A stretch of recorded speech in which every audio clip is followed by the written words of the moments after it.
Graça e a paz do nosso Senhor e Salvador Jesus Cristo, irmãos. Amém. Hoje um tema difícil de ser abordado, pouco falado, né? Não é muito recorrente a abordagem desse tema nas igrejas cristãs. Eu estou na Vila Mariana, completa 10 anos no final desse ano, e nunca abordei esse tema aqui.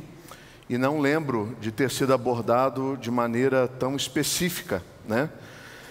O tema dessa noite é separações, falando aí mais especificamente sobre o divórcio.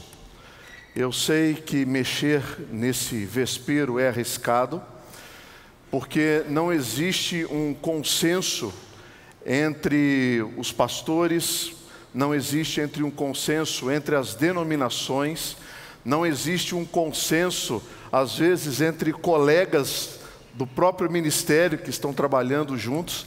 Não sei se é o caso, né? Nunca conversei com o reverendo Marcelo sobre isso. Mas é um tema extremamente delicado.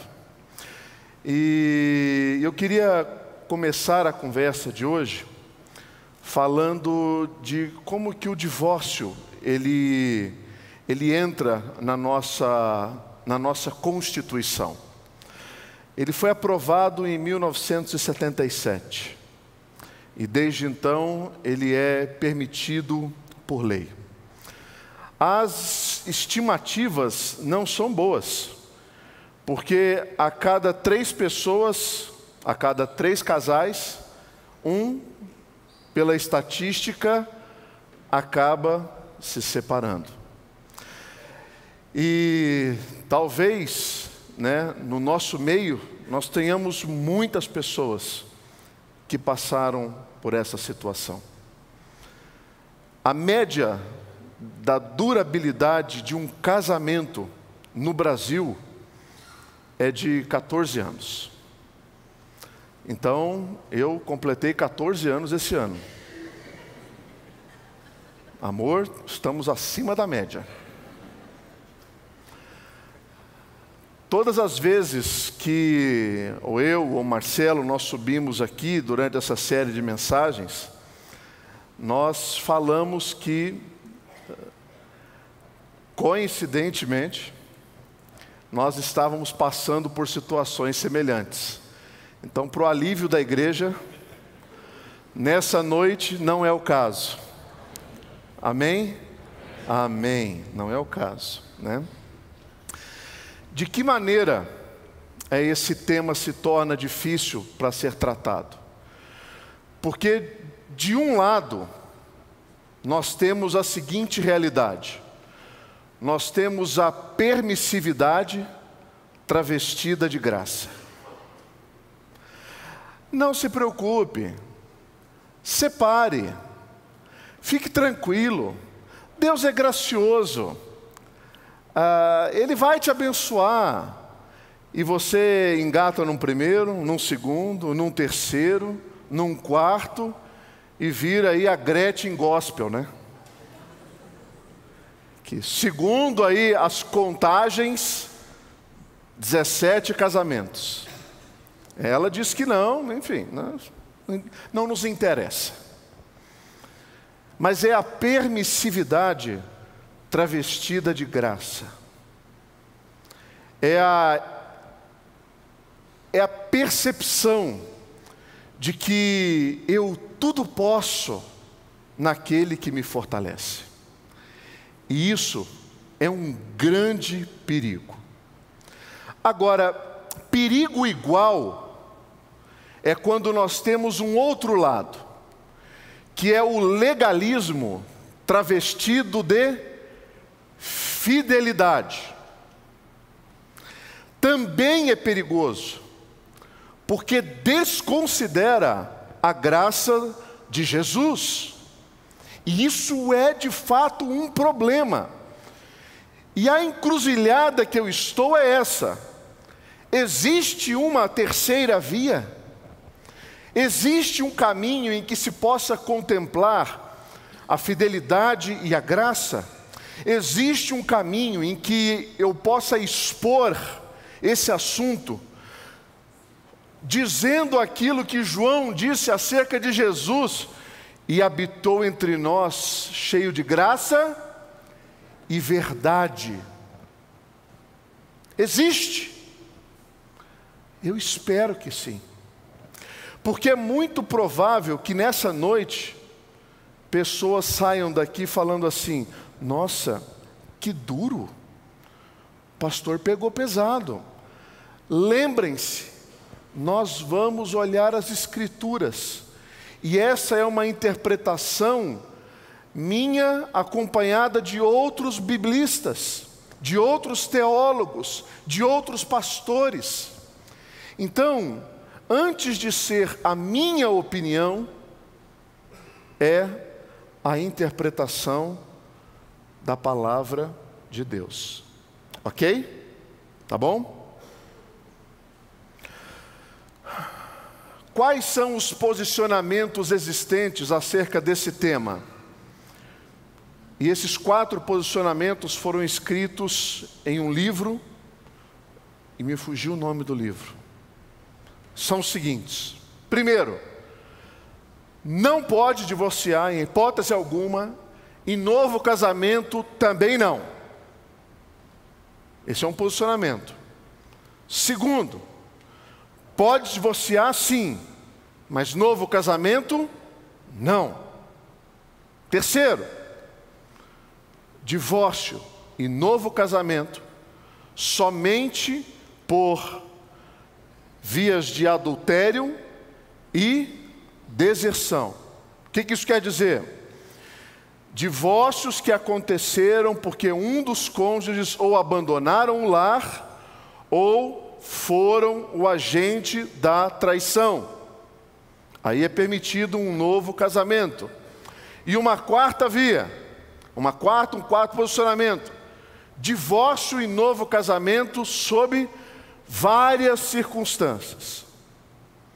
Qual é o posicionamento da Igreja Presbiteriana do Brasil? Você sabe?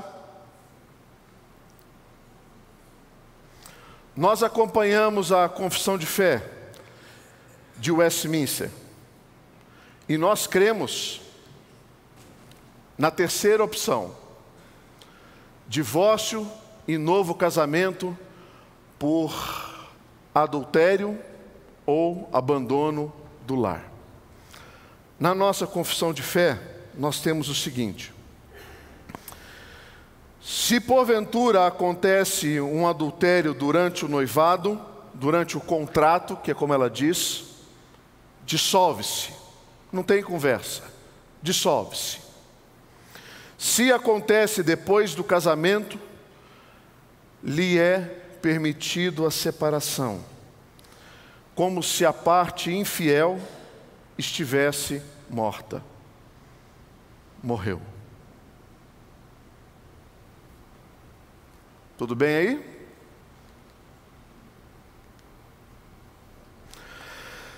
Nesse caso, depois do casamento, a pessoa tem a liberdade para ter uma segunda chance.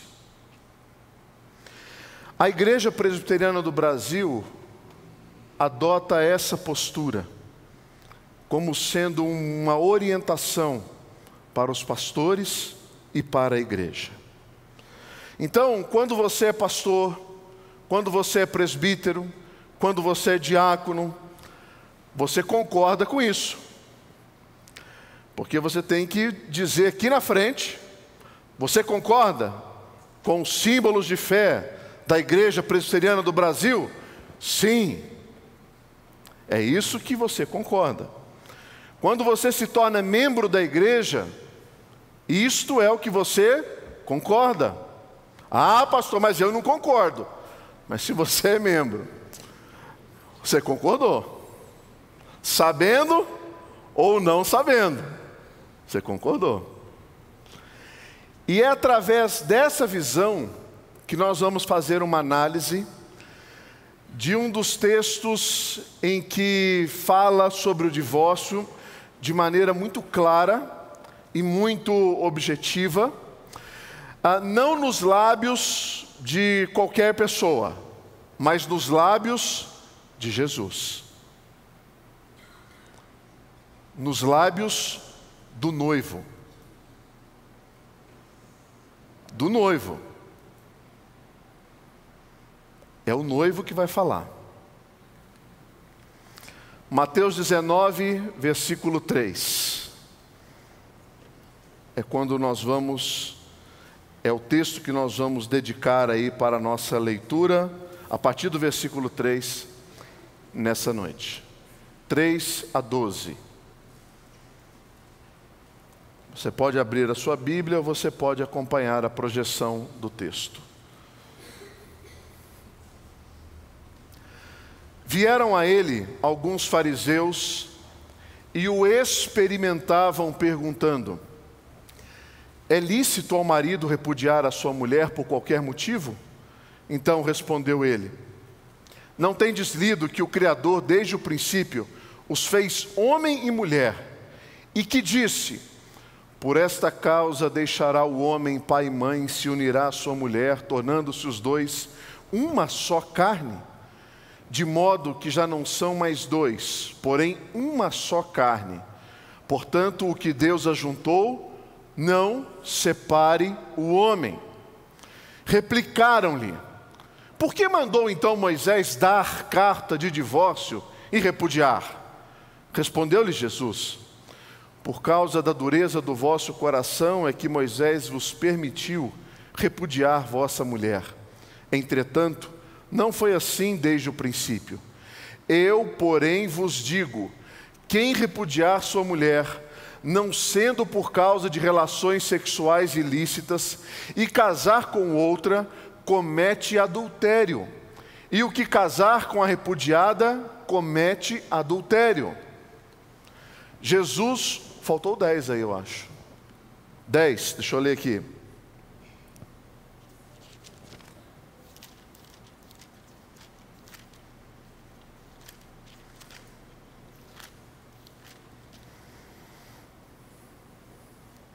Disseram-lhe os discípulos: se essa é a condição do homem relativamente à sua mulher, não convém casar.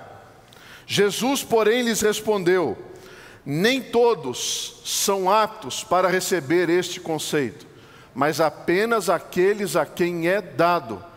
Porque há eunucos de nascença, há outros a quem os homens fizeram tais, e há outros que a si mesmos se fizeram eunucos, por causa do reino dos céus. Quem é apto para o admitir, admita. Vamos orar? Senhor, nós lemos a Tua palavra e temos agora o desafio de fazer a exposição bíblica de acordo com aquilo que é vontade do Senhor e também daquilo que era a intenção de Mateus ao registrar esse texto, recitando as palavras de Jesus. Permita-nos, Senhor, receber da Tua parte, do Teu Santo Espírito, toda a instrução para a nossa vida. Que eu seja utilizado para a glória do Senhor, para a edificação da igreja e para a orientação do Teu povo. É o que eu te peço, Pai, em nome de Jesus. Amém. Amém. Um texto relativamente curto, com boas orientações acerca do divórcio. Esgota o tema? Não esgota, mas boas orientações acerca do divórcio. Primeiro, versículo 3. Alguns fariseus, que são aqueles homens da lei, se aproximaram de Jesus e o experimentavam. Que palavra é essa? Experimentavam. Eles queriam saber o gosto de Cristo? Não. A palavra aqui, ela poderia ser traduzida assim: para o tentar. Não é nem provar, porque provação e tentação possuem sentidos diferentes. A provação é para que você seja aprovado. A tentação é para que você seja tentado e cair nela. O diabo não nos tenta com a possibilidade de que nós não caiamos, mas Deus nos prova com a possibilidade de que nós passemos. Essa é a diferença. Então os fariseus se aproximaram de Jesus para tentá-lo, para derrubá-lo, para colocá-lo numa situação extremamente complicada. Por quê? Porque nos tempos de Cristo, existiam duas grandes escolas de interpretação bíblica.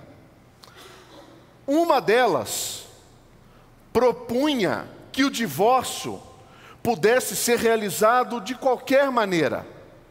Era a escola do rabino Hillel. Hillel viveu mais ou menos 100 anos antes de Cristo e reinterpretou Deuteronômio 24, versículo 1, que diz que o homem pode dar carta de divórcio para a mulher por encontrar nela coisa indecente. O que é coisa indecente? De acordo com todo o contexto do Velho Testamento, coisa indecente era relações sexuais ilícitas. Era isso. E essa interpretação durou milhares de anos. Mas o brilhante Hillel, eu vou reinterpretar. Coisa indecente pode ser qualquer coisa que você ache indecente. Minha mulher errou no sal. Que indecência. Quer me matar de pressão alta. Toma carta de divórcio. Minha mulher esqueceu de comprar pão. Que indecência. Quer me matar de fome. Carta de divórcio. Hillel igualou a prática greco-romana à prática hebraica. Colocou as duas no mesmo pé, aculturando a lei de Deus, para que ele ficasse bem com os seus pares e amigos. Obviamente, essa escola... Não, nós somos da escola do rabino Hillel. Afinal de contas, ele tem boas interpretações. Se Jesus diz que ele é da escola de Hillel, ele acaba se contrariando ou contradizendo a outra escola, que era do rabino Shammai, que interpretava a lei conforme a herança judaica, que entendia que não, que a carta de divórcio deveria ser dada por coisa indecente, conforme todo o arcabouço do Antigo Testamento, ratificando que coisa indecente era relacionamento sexual ilícito. E ele ia ficar assim: qual escola você defende? Essa ou essa? Então esse é o primeiro ponto do porquê isso é uma tentação. Um segundo ponto, até mais complicado e com implicações mais sérias, é que o local onde Cristo estava, que no versículo 1 diz: e aconteceu que, concluindo Jesus essas palavras, deixou a Galiléia e foi para o território da Judéia, além do Jordão. Quem era que comandava o território da Judéia? Herodes. Quem era Herodes?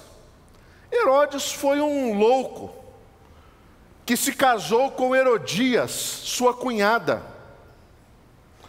que provocou a morte e a decapitação de João Batista, que morreu justamente por confrontá-lo nesse aspecto. E os fariseus, e aí? Pode ou não pode?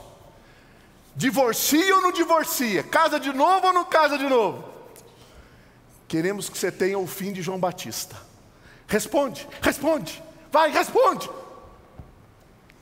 Olha a encruzilhada: Hillel, Shammai, Herodes, diante dele. E Jesus, quase que como um bom mineiro, né? dá uma volta por cima em tudo isso. Jesus diz: eu não quero saber o que Hilel pensava, eu não quero saber o que Shammai diz, eu não quero saber o que Herodes pensa. A minha resposta é Bíblia. Então Jesus usa a Bíblia para dizer o que ele pensa. E ele diz: não tendes lido que o Criador, desde o princípio, os fez homem e mulher, e que disse: por essa causa deixará o homem pai e mãe, se unirá à sua mulher, tornando-se os dois uma só carne?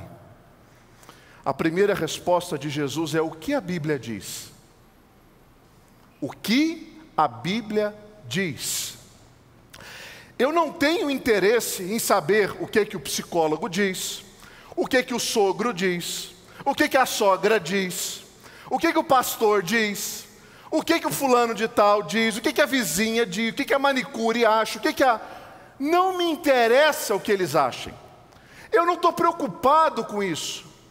A minha preocupação, vocês não sabem o que Deus disse a esse respeito?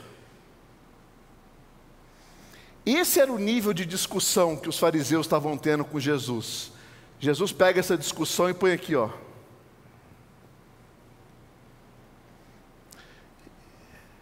E põe lá em cima. Jesus joga lá para o alto nível dessa discussão. O que a Bíblia diz? A Bíblia diz que todo casamento, ele é entre um homem e uma mulher. Não são dois homens, não são duas mulheres, não são duas mulheres e um homem, não são três homens e uma mulher. É um homem e uma mulher. Isso é casamento. Qualquer coisa fora disso pode dar o nome que você quiser, que dentro da antropologia bíblica, da sociologia bíblica, não é casamento. O Senhor define as regras. Essas são as regras da criação. Eu sempre digo, esse versículo é tão forte, é tão relevante, é tão expressivo na Escritura, que ele é citado por Moisés em Gênesis, por Jesus nos Evangelhos e pelo apóstolo Paulo nas suas cartas. As três principais figuras da Escritura Sagrada, validando e revalidando, reafirmando o princípio bíblico do casamento. Jesus coloca lá em cima o nível dessa discussão. Ele é um casamento monogâmico, heterossexual, para toda a vida. Para toda a vida. E o versículo 6, de modo que já não são mais dois, porém uma só carne. Uma só carne. Eu não sei qual é o seu modelo de relação sexual, mas biblicamente só existe uma possibilidade para você ter relacionamento sexual do homem com uma mulher. É quando eles deixam os seus pais, assumem o compromisso público e se relacionam sexualmente. O que é o compromisso público? Dentro da nossa concepção civil, é o casamento. Qualquer relacionamento sexual fora dessa estrutura de aliança, de fidelidade, de compromisso, de bênção de Deus, você está fora do modelo bíblico. Quem se relaciona sexualmente fora do casamento, aliança, papel passado, escrito, testemunha e festa. Festa não precisa. Se tiver, me chama. qualquer modelo fora dessa estrutura, você não está em conformidade com a Escritura Sagrada. Está à parte, está fora. Porque é isso que Deus diz ser o modelo para o casamento. Por que mandou Moisés dar carta de divórcio e repudiar? Quiseram eles de novo colocar Jesus numa encruzilhada. Porque Moisés disse isso para a gente dar carta de divórcio. E Jesus, mais uma vez,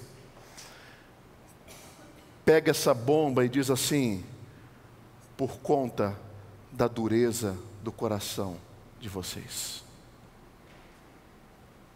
E é muito interessante, porque a resposta que eles dão para Jesus, a pergunta que eles fazem para Jesus, ela tem a seguinte, o preceito implícito: por que Moisés mandou, como se Moisés estivesse dando uma ordem, dizendo: separe, divorciem. Mas na resposta de Jesus, ele diz: foi por conta da dureza do seu coração que Moisés permitiu, não é ordenou, que vocês dessem carta de divórcio. É uma permissão pela depravação do nosso coração, que é mau, que é ruim, que é inclinado à vingança, que é inclinado ao não perdão. É uma permissão. Isso acontece na Escritura, provavelmente, porque quando Deus olha para um relacionamento marcado por brigas, desavenças, traições,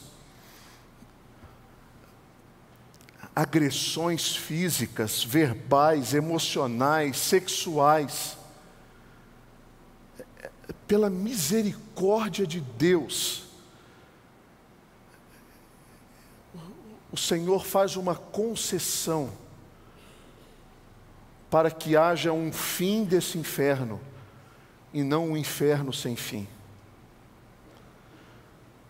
Mas é uma concessão que biblicamente possui orientações muito claras, por conta da dureza do coração. Não é parte do plano original, mas Deus usa a misericórdia. O que é essa dureza de coração? O que isso representa de maneira prática para nós? Um coração inflexível, um coração cheio de verdade e da razão, um coração já endurecido como um barro, que o único jeito de ser tratado é se for quebrado e refeito. Um coração duro é um coração sem a sensibilidade do outro, que não absorve mais, que já não sente, que já não deseja. Casamento, imprescindíveis. É um coração endurecido, que não reconhece os erros, nem os seus, que só reconhece o erro do outro, que não perdoa, que não muda de comportamento, e que mesmo estando errado, permanece inflexível no seu erro. Essa é a dureza desse coração. É por isso que Jesus diz: por esta causa, Moisés permitiu que fosse dado a carta de divórcio. Muitos casamentos hoje acabam porque as pessoas carregam uma verdade demoníaca nas suas mentes. Sabe qual verdade é essa? Eu tenho o direito de ser feliz. E enquanto a minha felicidade é sustentada, nós estamos juntos. A partir do momento em que a minha felicidade ela entra em colapso ou inexistência, eu descarto para viver com outra pessoa, pelo direito de ser feliz. Quem disse que nós temos esse direito?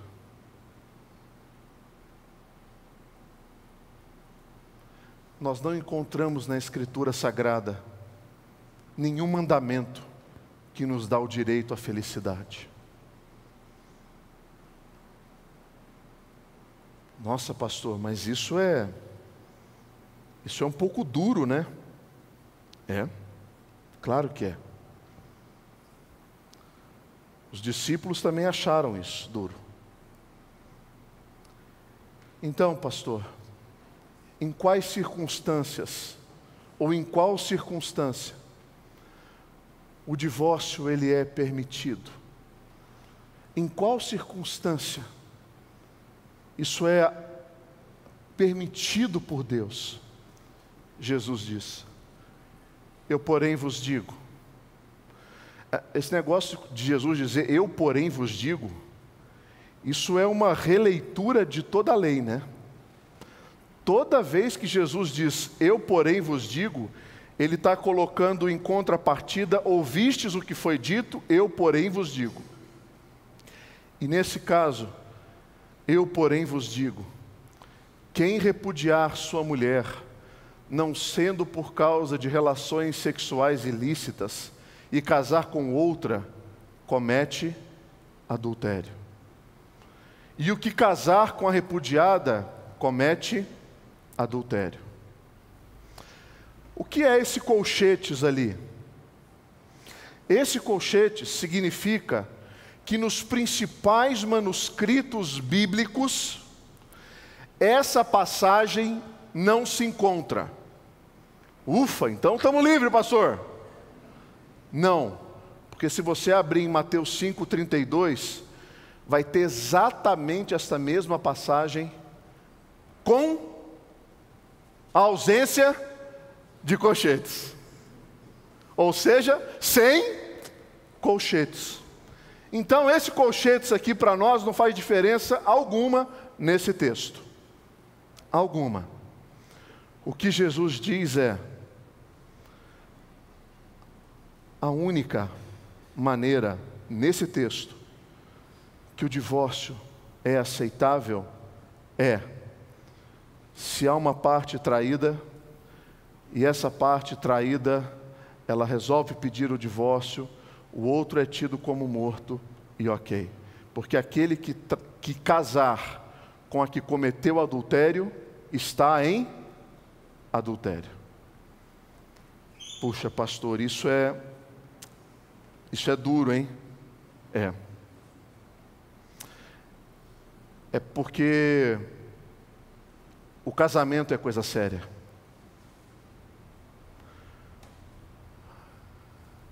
Casamento não é para amadores. Casamento não é para aventureiro. Você sair da casa dos seus pais, tirar uma mulher da casa dos seus pais, se unir com ela em uma só carne, isso é coisa para gente madura. Não é sonho de fadas. Não tem príncipe, não tem princesa, não tem nada disso. Por isso que, biblicamente, todo casamento começa com um assassinato. Seu pai e a sua mãe não são mais sua família. Sua família agora é você e a sua esposa. É você e o seu marido. acabou. Acabou. Mas quem é que morreu nessa história? O príncipe encantado e a princesa encantada. Você tem que matar isso. Não existe. Não existe. E você separa do seu pai e da sua mãe. Casamento quem joga videogame aí, é nível hard. É lá em cima. É difícil. E é coisa séria. Por isso que a Bíblia trata do assunto com essas palavras, com toda essa seriedade e toda essa importância. Existe algum outro texto bíblico que possa ser acrescentado a esse, que faça uma conexão, promovendo outra opção de separação? Existe. 1 Coríntios capítulo 7, versículo 10 e 11. Abra sua Bíblia aí.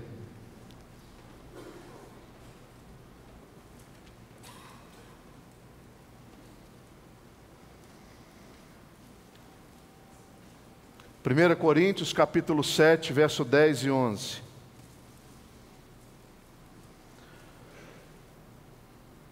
Ora, aos casados ordeno, não eu, mas o Senhor, que a mulher não se separe do marido, se porém ela vier a separar-se, que não se case, ou que se reconcilie com o seu marido, e que o marido não se aparte da sua mulher.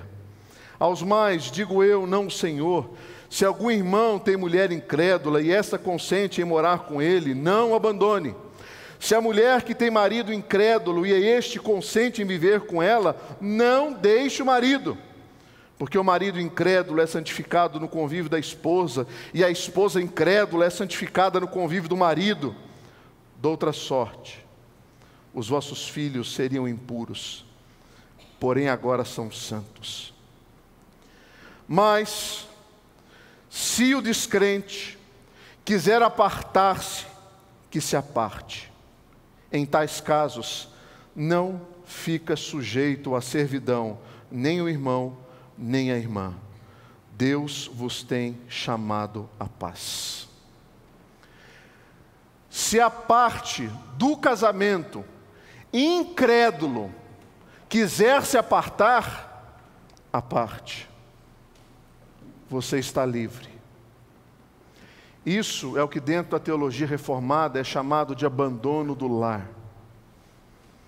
Pastor, e em casos de agressão física, a Bíblia não fala nada? E em casos de agressão sexual, a Bíblia não fala nada? E em casos de abuso moral, psicológico, a Bíblia não fala nada? Muitos teólogos entendem que quando isso acontece, a parte que realiza tais coisas já abandonou o seu lar. Já deixou o seu lar.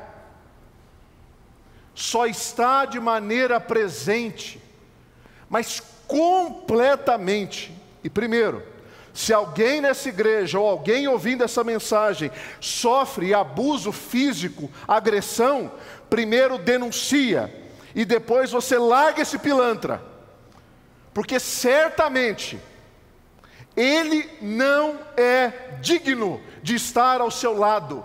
Ele não está ao seu lado, ele já te deixou. Pastor, é membro da igreja, faz uma carta denunciando, que o conselho julga, abre um tribunal, expulsa da igreja e aí se separa porque não é crente. É isso que a Bíblia diz. É dessa maneira que nós interpretamos a Escritura Sagrada. Esses são os dois casos que biblicamente estão passíveis de o homem ou a mulher assumir, aceitar ou dar a carta de divórcio. Fora isso, a Bíblia não trata. Portanto, se a Bíblia não fala, eu não vou falar. Versículo 10. Disseram-lhe os discípulos: Ah, Jesus, se essa é a condição do homem relativamente à sua mulher, não convém casar.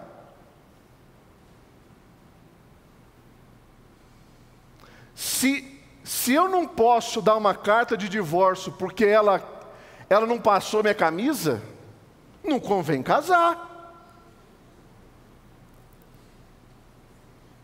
E Jesus diz: nem todos são aptos para este conceito, mas apenas aqueles a quem é dado. Nem todos estão aptos para o casamento. Nem todo mundo. Por isso, mulheres, não cedam à pressão da família. Nossa, vai ficar para a titia. Olha que bom, vou cuidar dos sobrinhos. Olha que bênção. Homens, menos pressão, mas existem. Não cedam à pressão. Não entrem nesse projeto divino se o Senhor não te chamar. Não entre, porque é muito difícil. Tem que cuidar, tem que abrir mão, tem que reconhecer, tem que perdoar, tem que pedir perdão. Por isso que Jesus diz: não é para qualquer um, somente para aqueles a quem é dado. Aí ele vai falar: mas tem uns que são eunucos de nascença. Eunucos eram aqueles homens que eram chamados para cuidar do harém do rei.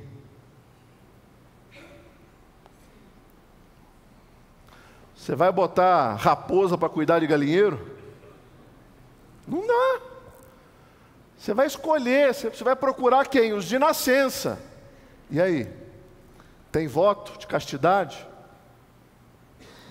Será que você vai dar uma escapulida no meio de tanta mulher? Vai dar uma escapulida? E não é só os de nascença. Há outros a quem os homens fizeram tais. Ou seja, na marra. Ah, escapuliu? Então agora você vai ser eunuco segundo a minha vontade. Castra.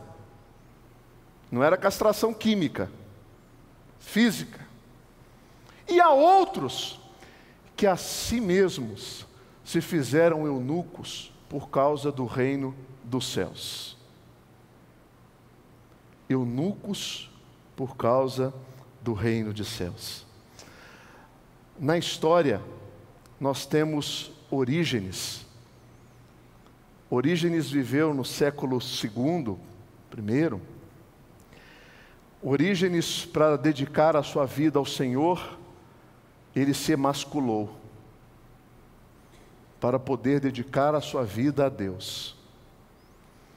Pastor, nos tempos modernos não tem nenhuma outra inspiração melhor, não? John Stott. Não, acho que não se emasculou, mas viveu para o Senhor. Uma vez eu estava numa roda de um projeto que nós participamos, e quem estava falando era o pastor Ziel Machado, e o Ziel falando que ele, numa conversa com o John Stott, num curso que ele fez, ele estava muito angustiado, porque ele já tinha, na idade que ele estava, o John Stott já tinha escrito muitos livros, e ele nada ainda, e o Stott virou para ele e falou assim: meu filho, você nunca vai ter a obra literária que eu tenho. Você é casado. Eu não. Eu me dedico exclusivamente ao reino.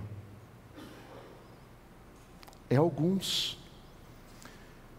Nossa igreja tem muitos missionários, muitas missionárias, que tendo isso como princípio, vão para o campo para viver para o Senhor. Na Bíblia tem o apóstolo Paulo, que logo depois, no finalzinho de 1 Coríntios 7, ele fala: olha, se você não casou, é bom que você nem se case, então nem mexa com isso. Continue do jeito que você está, que você ganha mais. Agora, se for viver abrasado, é melhor que você se case. Tudo isso está sendo dito para mostrar a seriedade do casamento. Vamos chegar aonde talvez você deseja que eu falasse nessa noite. Algumas considerações. Deus odeia o divórcio, porque ele macula a representação de Cristo e a sua igreja. É por isso que o divórcio, ele recebe na Escritura Sagrada tanto peso. Tanto peso.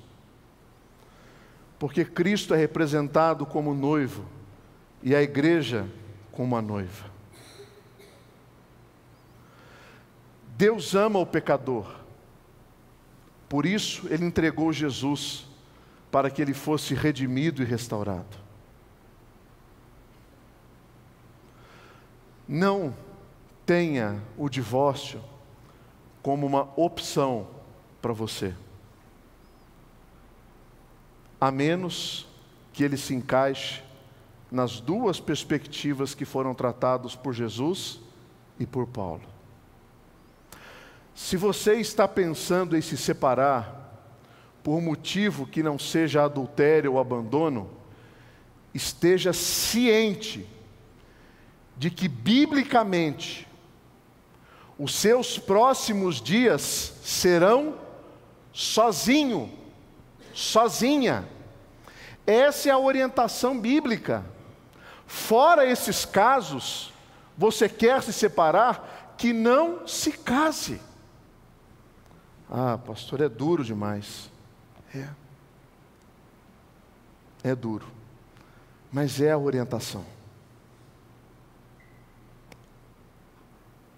Um outro caso, os casais cristãos que se separaram e estão sozinhos, que não se casaram de novo, vocês podem pedir perdão um ao outro, e podem pedir perdão também a Deus, e, se possível, buscar uma reconciliação. Pastor, isso pode acontecer? Pode. Nós temos caso aqui na nossa igreja de situações exatamente como essa. Exatamente como essa. E por fim, a situação mais complicada. Os casais que se separaram sem motivo e se casaram, motivo bíblico, e se casaram novamente. E agora, pastor, agora me separo? Enfrento outro divórcio? Não. Confessem o seu pecado a Deus por terem se separado. Confessem o seu pecado por terem se casado de novo, porque a Bíblia diz que é pecado.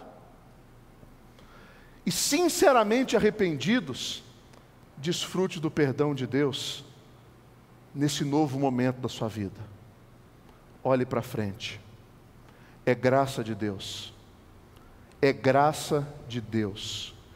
E isso é o único motivo pelo qual nós encontramos casais que se separaram por não terem motivos bíblicos para isso, casaram-se de novo e são abençoados por Deus.